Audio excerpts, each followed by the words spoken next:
Hello दोस्तों, कैसे हो। आज हम बात करने वाले हैं NVS रिक्रूटमेंट। जो 2022 का रिक्रूटमेंट आपका नोटिफिकेशन आ चुका है, जो इसके बाद हमने वीडियो में डिस्कस कर लिया था। आज हम डिटेल में देखेंगे कि TGT एंड PGT की एलिजिबिलिटी क्राइटेरिया क्या होगा। तो चलो स्टार्ट करते हैं वीडियो। लगभग जो वैकेंसी आई है वो 1600 वैकेंसी आई है, जिसमें से आपका TGT PGT प्रिंसिपल और मिसलेनियस जो पोस्ट है उसकी भी यहाँ पे वैकेंसी आई है। अब यहाँ पे जो ये वैकेंसी आई है ये 2 टाइप की आई है। 2 टाइप की कौन सी है, एक तो आपकी डिपार्टमेंटल है और दूसरी जो वैकेंसी है इसी में वो फ्रेश है। डिपार्टमेंटल का मतलब है कि जो नवोदय विद्यालय में NVS में पहले से ही एम्प्लॉयज़ है, जैसे कि आपका TGT पे है तो वो PGT पे अप्लाई करना चाह रहा है तो वो अंडर डिपार्टमेंटल यहाँ पे वो अप्लाई कर सकता है। और फ्रेश जो बिल्कुल न्यू जो है हमारे कैंडिडेट, आज हम इन्हीं फ्रेश की बात ही करेंगे कि TGT PGT के लिए क्या क्राइटेरिया रहेगा। फॉर्म भरने के जो आपकी स्टार्टिंग डेट है वो है 2 जुलाई।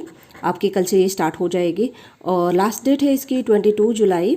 तो आप देख सकते हो कि ज़्यादा टाइम नहीं है, आप जल्दी ही अपना इसका एग्ज़ाम का फॉर्म फिल कर दीजिए। पर लेकिन पहले एलिजिबिलिटी क्राइटेरिया देख लीजिए, किसके लिए सीटेट चाहिए और किसके लिए नहीं चाहिए।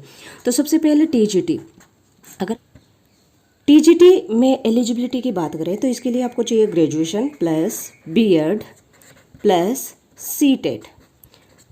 ठीक है, क्योंकि यहाँ पे आपकी जो PRT की पोस्ट होती है वो नहीं होती है, क्योंकि 1 to 5 यहाँ पे नहीं होता है। नवोदय विद्यालय में आपकी जो वैकेंसीज होती है या फिर यहाँ पे जो क्लासेस चलती है वो आपकी 6 to 12 ही चलती है। इसीलिए यहाँ पे केवल TGT एंड PGT की ही पोस्ट होती है। तो यहाँ पे जो आपके लिए जो TGT के लिए एलिजिबिलिटी है ग्रेजुएशन B.Ed और CTET, और ये CTET है ये आपका पेपर 2 होना चाहिए। ठीक है, पेपर 1 आपका प्राइमरी सेक्शन के लिए होता है, पेपर 2 आपका TGT के लिए होता है। तो ये है आपका कि क्या एलिजिबिलिटी है। तो आई होप सभी को पता चल गया कि CTET यहाँ पे मैंडेटरी है। और दूसरा बात है कि यहाँ पे सब्जेक्ट कॉम्बिनेशन। तो सब्जेक्ट कॉम्बिनेशन की बात करें तो सिंपल हम समझ लेते हैं कि आपके पास में सब्जेक्ट कॉम्बिनेशन के रूप में जो भी सब्जेक्ट आप पढ़ रहे हो एटलीस्ट 2 ईयर तक आपने उसकी स्टडी की है। अगर आप लैंग्वेज से भर रहे हो जैसे कि हिंदी, इंग्लिश या फिर कोई दूसरी लैंग्वेज, तो इसके लिए कम ज़रूरी है कि आपने 3 साल ग्रेजुएशन में वो लैंग्वेज पढ़ी है। ठीक है, तो ये तो हुआ हमारा सब्जेक्ट कॉम्बिनेशन का। अगर हम एज क्राइटेरिया की बात करें तो यहाँ पे मैक्सिमम एज है 35 ईयर। और यहाँ पे अगर वुमेन की बात करें तो वुमेन के लिए यहाँ पे जो हमारी एज है उनमें आप 35 में 10 प्लस कर लो, यानी कि मैक्सिमम 45 ईयर एज है TGT के लिए।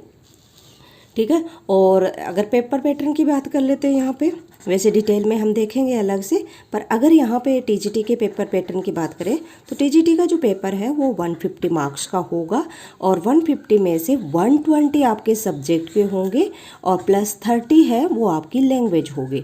और लैंग्वेज भी यहाँ पे हिंदी प्लस इंग्लिश लैंग्वेज होगी जो केवल क्वालिफाइंग होगी। ओके, ये तो हुआ हमारा TGT का। अगर हम PGT की बात करें तो PGT में यहाँ पे आपको पता है कि जिस सब्जेक्ट से आप PGT के लिए अप्लाई कर रहे हो उसमें आपकी PG यानी कि मास्टर डिग्री होनी चाहिए, MA होना चाहिए। ठीक है, और यहाँ पे कोई भी PGT में MA के साथ में आपकी B.Ed होनी चाहिए। यहाँ पे CTET की रिक्वायरमेंट नहीं होती है, आप इसको ध्यान में रखना। और यहाँ पे इसी के साथ में आपको अगर एज क्राइटेरिया की बात की जाए, एज यहाँ पे 45 ईयर है और SC या उनके लिए अलग से रिलैक्सेशन मिला हुआ है, आप उसको डिटेल में देख लेना। और यहाँ पे भी अगर पेपर पैटर्न की बात करें हम तो यहाँ पे पेपर होगा वो 150 मार्क्स का ही होगा, जिसमें से आपका 130 मार्क्स का जो सब्जेक्ट है वो होगा और प्लस आपका जो 20 मार्क्स है वो आपकी लैंग्वेज होगी।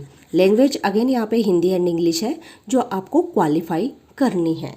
तो ये आपका एक ओवरऑल डिटेल था जिसमें आपको पता चल गया होगा TGT PGT की क्वालिफिकेशन एलिजिबिलिटी क्या होनी चाहिए आप फॉर्म भर रहे हो। तो अब यहाँ पे अगर हम बात करें पेपर के मोड की, तो पेपर का जो मोड है यहाँ पे वो हमारा होगा ऑनलाइन। ठीक है, ये पिछले साल से ही शुरू कर दिया था ऑनलाइन। तो जो CBT का एग्ज़ाम प्लस आपका इंटरव्यू होगा। तो पहले आप ऑनलाइन एग्ज़ाम दोगे CBT में, इसके बाद में आपका इंटरव्यू होगा, वो सभी के लिए कॉमन है। तो आई होप ये वीडियो आपको अच्छा लगा होगा, और डिटेल में हम देखेंगे कि टीजीटी के लिए क्या पेपर पैटर्न है और पीजीटी का पेपर पैटर्न क्या है और उनकी बुक लिस्ट क्या है।